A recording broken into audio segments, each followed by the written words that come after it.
He lives in a Renaissance mansion on Long Island, hosts medieval banquets, owns thousands of antique records and priceless loots. His fortune stretches from New York to Switzerland, fueled by a never-ending stream of royalties from Smoke on the Water.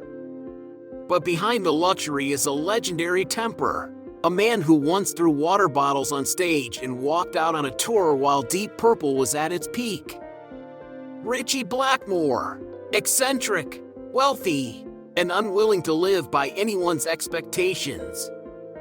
This is the story of a hard rock icon, living like a medieval lord in the modern world.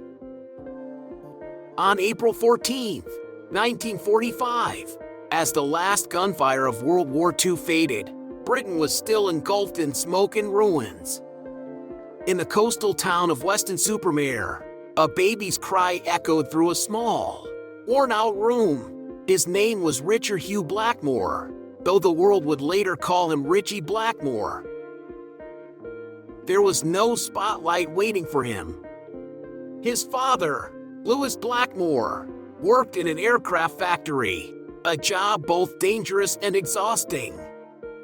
His mother, Violet, did whatever she could to make ends meet, from laundry work to kitchen shifts, just to put a humble meal on the table. The family lived in poverty, crammed together in a country still struggling to rise from the ashes of war. Life was never easy. When Ritchie was 2 years old, the family moved to Hounslow, Middlesex, a grey, industrial district in West London. It was a place of factories, smokestacks, and ceaseless noise, a chaotic symphony of engines, metal clanging, and voices echoing through narrow alleys. There were no parks, no playgrounds. To Ritchie, Hounslow felt like one giant machine, and he was just a lost child wandering through a maze of steel and smoke. But in that mechanical world, something awakened inside him, a fascination with sound. The roar of trains, the clang of metal, the distant hum of voices, everything became music in his mind. Ritchie was not like other kids. While his friends dreamed of a full meal or a new pair of shoes, Ritchie dreamed of bright stage lights and a guitar ringing out before thousands, a dream that even he found too extravagant to believe in. Home life was just as tough. His father was strict, even cold. But then, something happened that changed his life forever. When Ritchie turned 11, his father gave him a guitar. Not a shiny, beautiful instrument, but an old, battered one, its paint peeling, its strings rusted. But to Ritchie, it was a treasure. However, the gift came with a condition. If you want to play, you have to learn properly. And so, he began studying classical guitar, a demanding style that required precision and patience.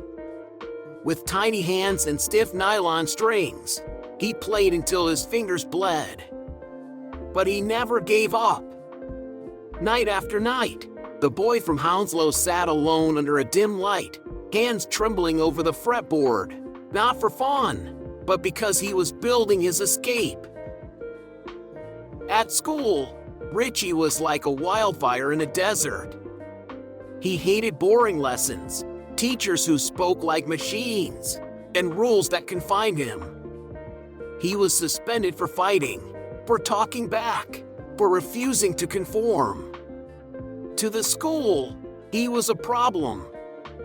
But to Ritchie, music was the only thing worth learning, not math, not geography.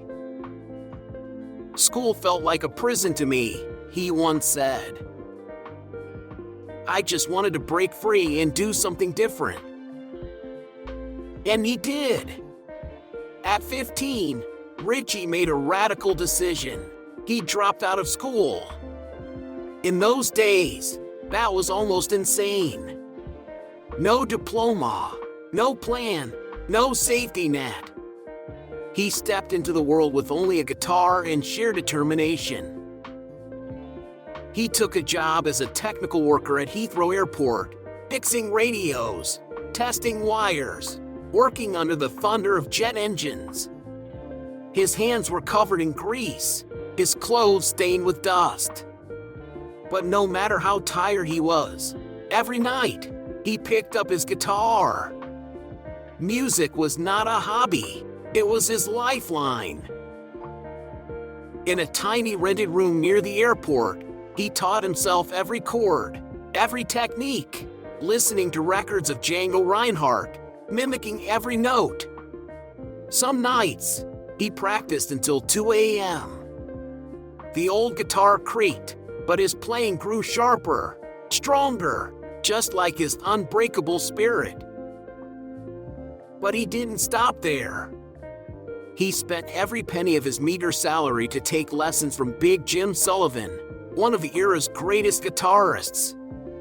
Ritchie was willing to live on instant noodles for a week just to afford a bus ticket to class and pay for lessons. He wasn't dreaming of fame, he just wanted to be great. But that relentless drive was what opened the door to destiny.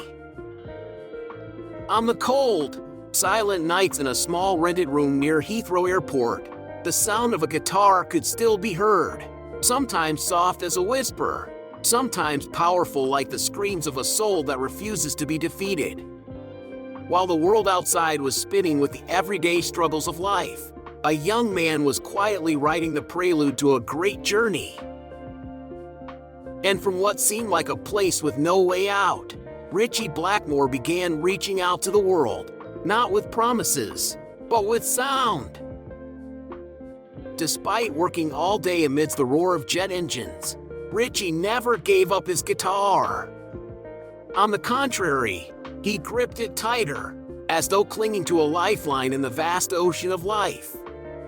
Knowing he had much to learn, Ritchie sought out Big Jim Sullivan, one of the most legendary guitarists of the time.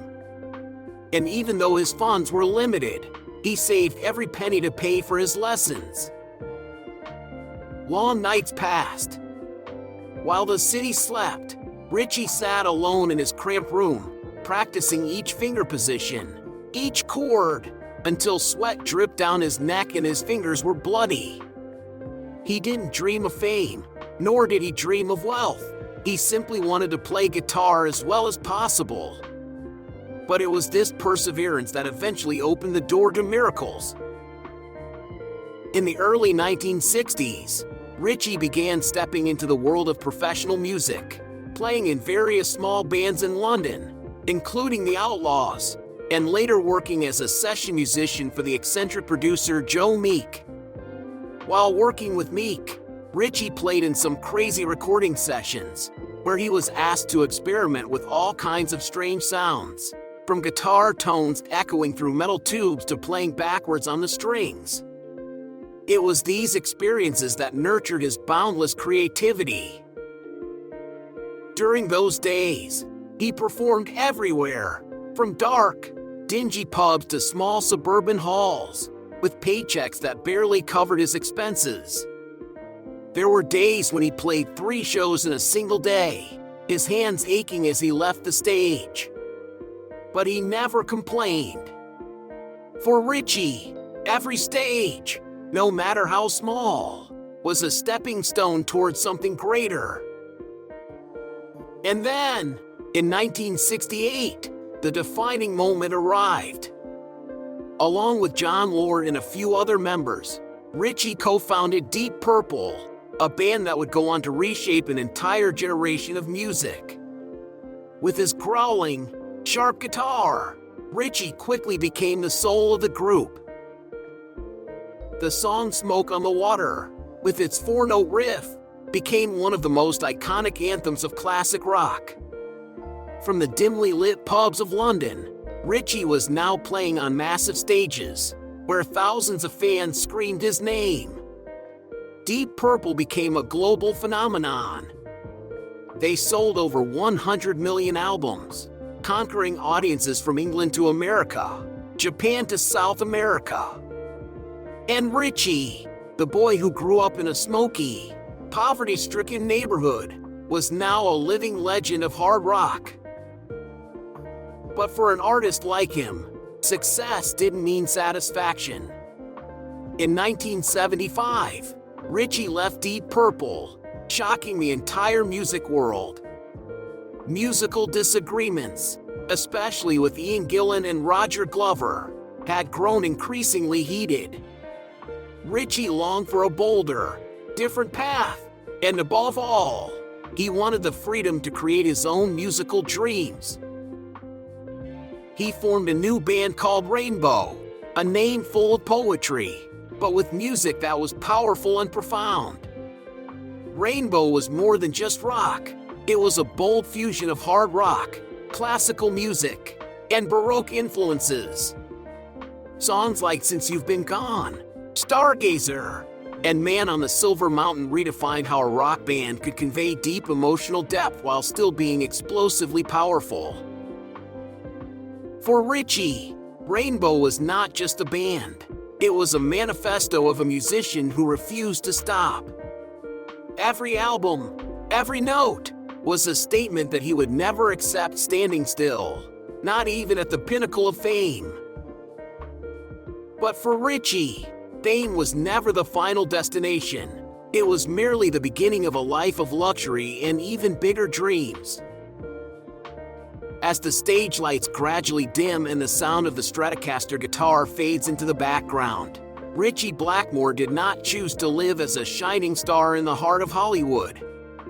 Instead, he built his own kingdom, a place where music, art, and luxury are intertwined in every detail. With an estimated fortune ranging from $16 to $60 million, Ritchie Blackmore is not just a music legend. He lives like a modern-day lord, bringing the style of the 16th century into the 21st century.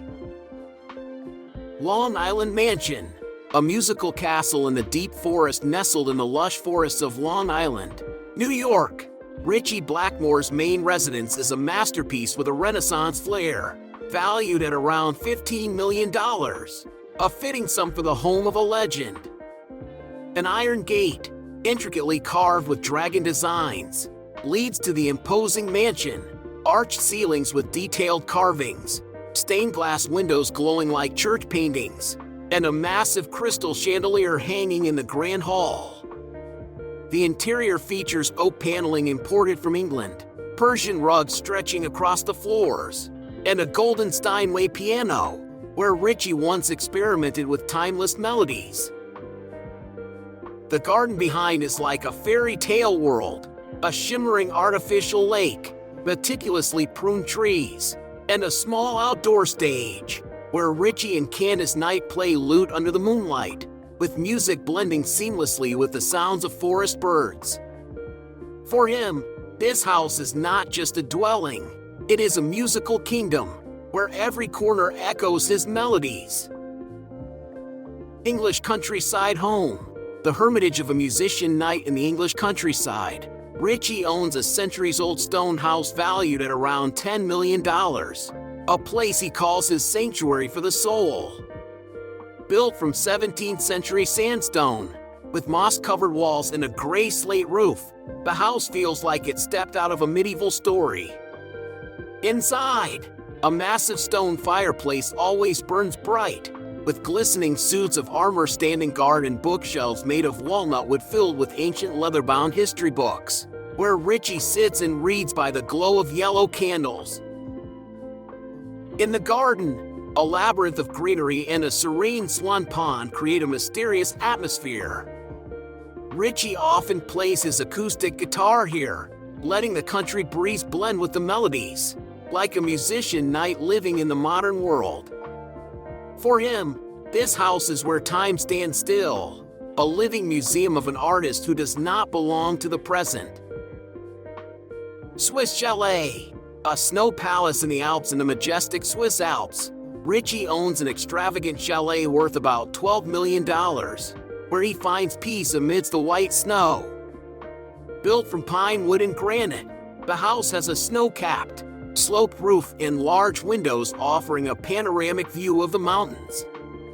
Inside, a warm white marble fireplace, lacquered wood walls, and a secret red velvet recording studio, where Ritchie composes with his silver-plated Fender guitar and an 18th century organ.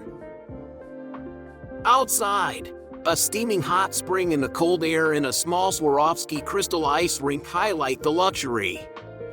Ritchie once jokingly called it his sanctuary, where he turns mythical melodies into reality amidst the snowy mountains. Ritchie Blackmore does not indulge in ostentatious displays, but his garage is a different world, a place where his actual cars become symbols of class and eccentric style.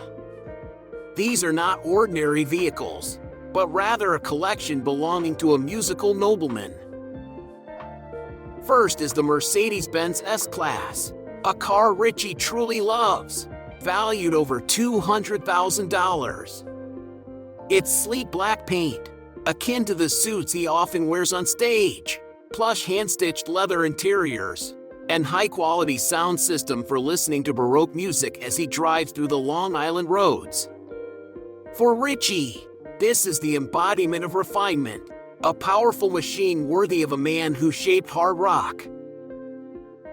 Next is the Range Rover, worth about $150,000, the car he drove while living in both England and America. The deep forest green paint matches his love for nature, and its hand-embroidered leather seats make every journey with Candace Knight feel like a royal adventure through the forests.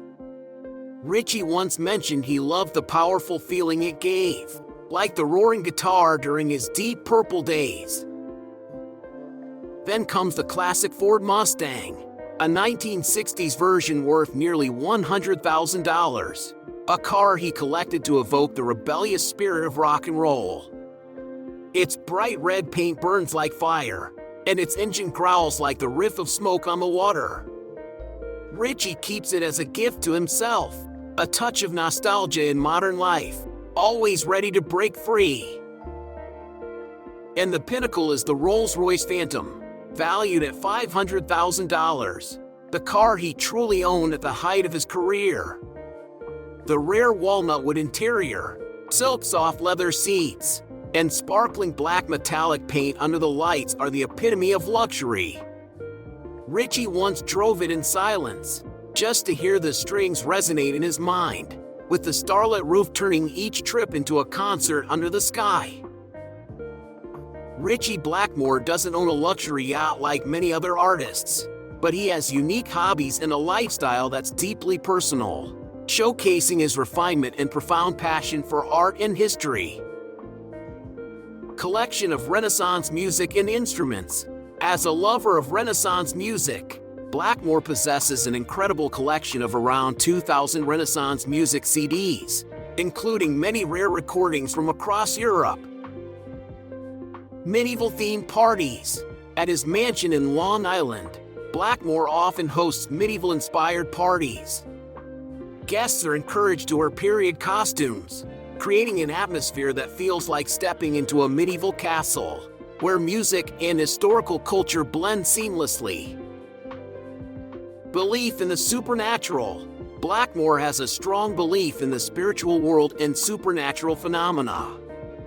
He once shared a story about a clock in the bar of his home, which only rang when it agreed with something or when a conversation hit a frequency it understood. These experiences have deepened his fascination and led him to explore the mystical field. Nomadic artist lifestyle. Blackmore has expressed a desire to live like a wandering musician, performing for a small group of fans each night and staying at castles during his tours. This reflects his yearning for a simple yet poetic and romantic life. These hobbies and lifestyle choices not only reflect his material wealth but also reveal the cultural and artistic depth within Ritchie Blackmore, making him a truly unique figure among artists. Ritchie Blackmore doesn't need to say much for others to look up to him. In his world, music is not just a passion, it's a weapon. And behind his quiet exterior lies an empire, built with his guitar, intellect, and wisdom, which not everyone can see. In 2016, Deep Purple was inducted into the Rock and Roll Hall of Fame, but Ritchie chose to stay behind. Not out of arrogance, but because he had already let the music speak for everything. For the audience, his absence did nothing to diminish their respect. The name Ritchie Blackmore is etched deeply in the memories of countless people, with his intense solos in Highway Star, the haunting melodies in Child in Time, or the legendary riff of Smoke on the Water, sounds that could make thousands of people hold their breath in that first moment. He was not just a guitarist, he was the one who shaped the musical aesthetics of an entire generation. Artists like Yngwie Malmsteen, Brian May, and Steve Morse all call him their inspiration. In fact, the whole world learned how to listen to the guitar the way Ritchie once played it.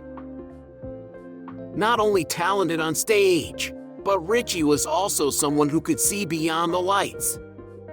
He made wise investments in high-class real estate, from his mansion in America, an old house in England, to a secluded chalet in the Swiss mountains. Each place was not just a home, but an artistic space that breathed. He owned his own recording company, fully controlling the music products, from recording to distribution. But what was even more remarkable, he turned each note of music into solid gold, from the old estates to the royalties flowing like a river that never runs dry, with Smoke on the Water being its most powerful source. Not flashy, not scrambling for market share, but Ritchie understood where real value lies, and he knew how to protect it until the very end. Ritchie was never one to seek public attention, but he believed in one thing: that music is not just something to be sold, but something to be passed on, like the flame he first lit in the difficult early days. Once, he quietly played an acoustic set at a small school in the English countryside, a performance with no promotion, no press. Only his guitar, a handful of eager children, and a donation large enough to buy the class a new set of instruments. No headlines, just music acting as a bridge.